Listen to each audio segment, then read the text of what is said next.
नमस्कार फ्रेंड्स, स्वागत है आपका आपके चैनल शैडो ऑफ क्राइम्स में। आज की कहानी है 130 साल पुराने एक अनसुलझे मर्डर की। वैसे तो दुनिया में कई अनसुलझे मर्डर केसेस है, लेकिन ये केस कुछ अनूठा है। इस मर्डर पे किताबें लिखी गई है, मूवी बनी है और तो और बच्चों के लिए सॉन्ग्स भी बने हैं।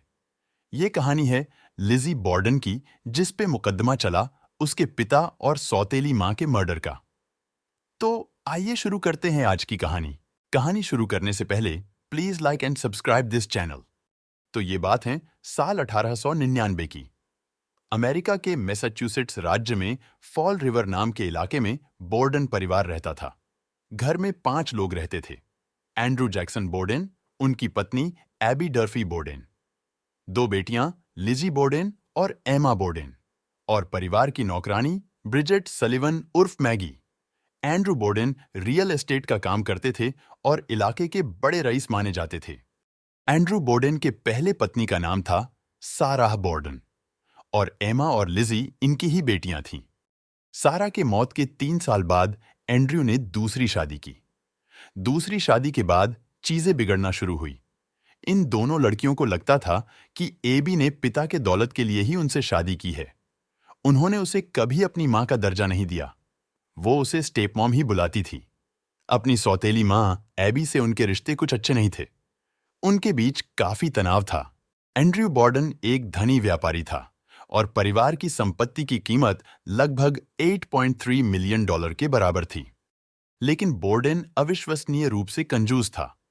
उसने अपनी बेटियों को भी ज्यादा सुख सुविधाएं नहीं दी थीं और बहुत ही स्ट्रिक्ट था। उस साल 3 अगस्त की बात है। एंड्रू बोर्डेन के साले जॉन मॉर्स शाम को उनके घर आया था और उस रात अतिथि कक्ष में रुका था। सुबह सुबह सब लोगों ने घर पर नाश्ता किया, जिसमें एंड्रयू, एबी, मॉर्स और सलिवन मौजूद थे।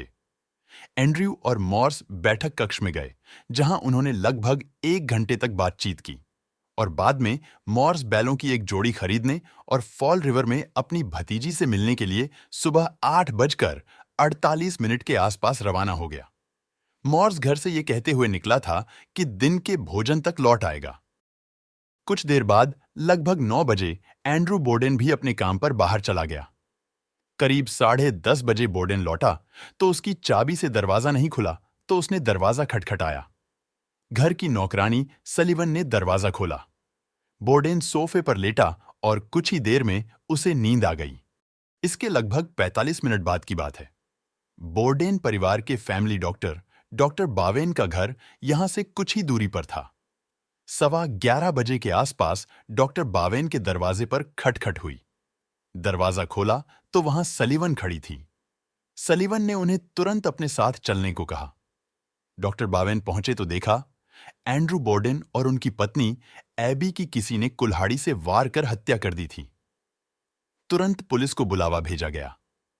शहर के पॉश इलाके में दिन दहाड़े हुई इस हत्या ने सबको हैरान कर दिया था।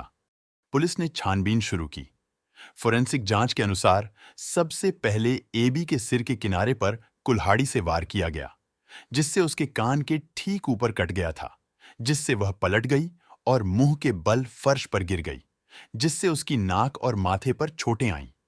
फिर उसके हत्यारे ने उस पर कई वार किए, उसके सिर के पीछे 17 और सीधे वार किए, जिससे उसकी मौत हो गई। एंड्रयू को नीचे के बैठक कक्ष में एक सोफे पर गिरा दिया गया था।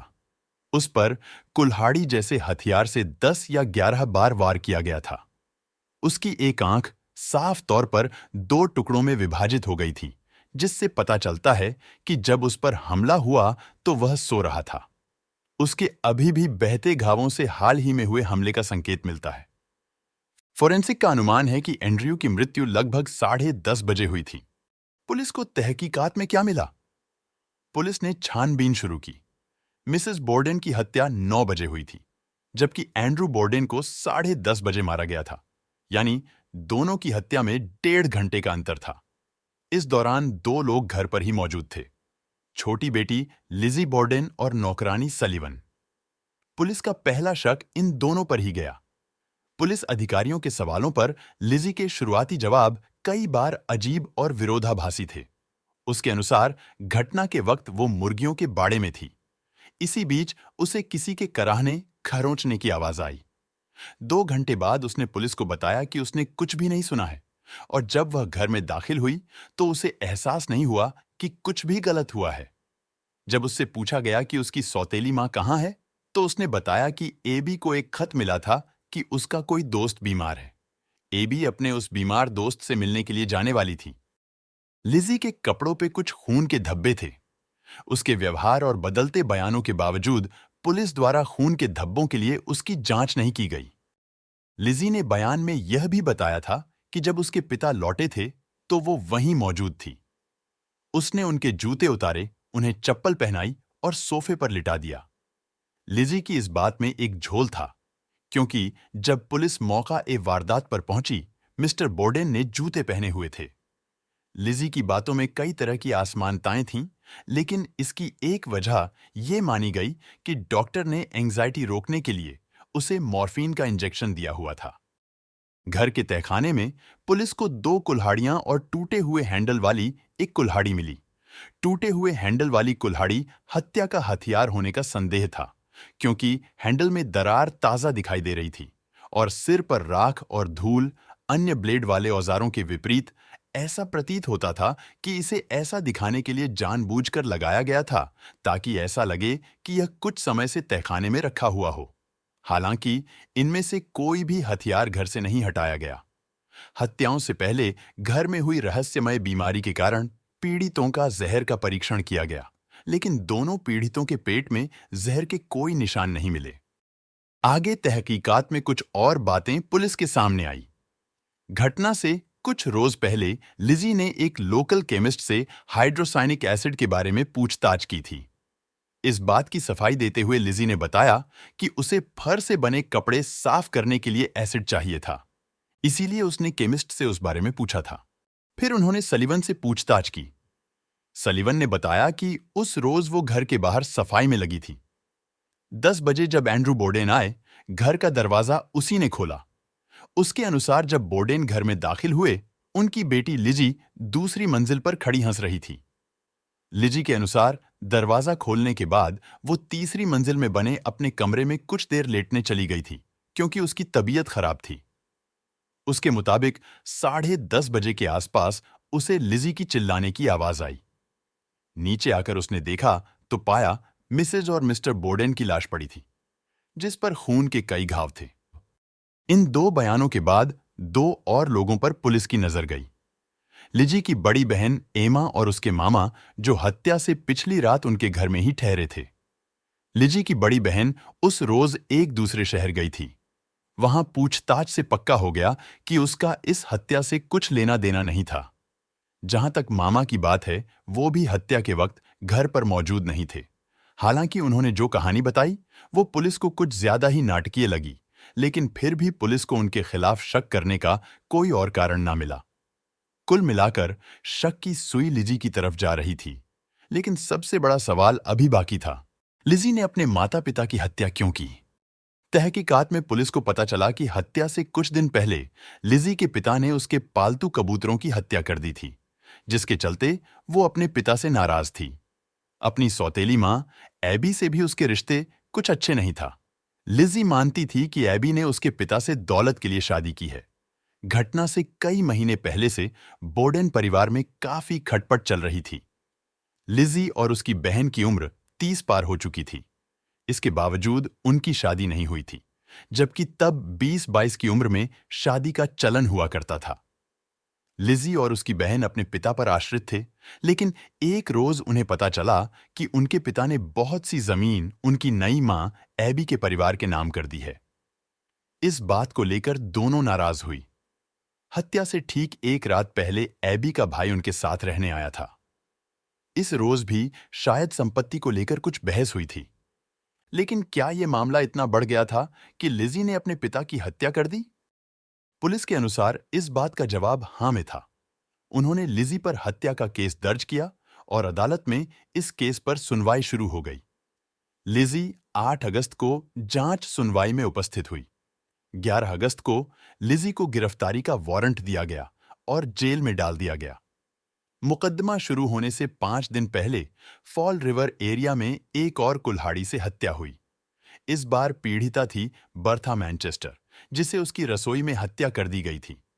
मैनचेस्टर और बोर्डेन हत्याओं के बीच समानताएं आश्चर्यजनक थीं और जूरी सदस्यों ने इस पर भी गौर किया।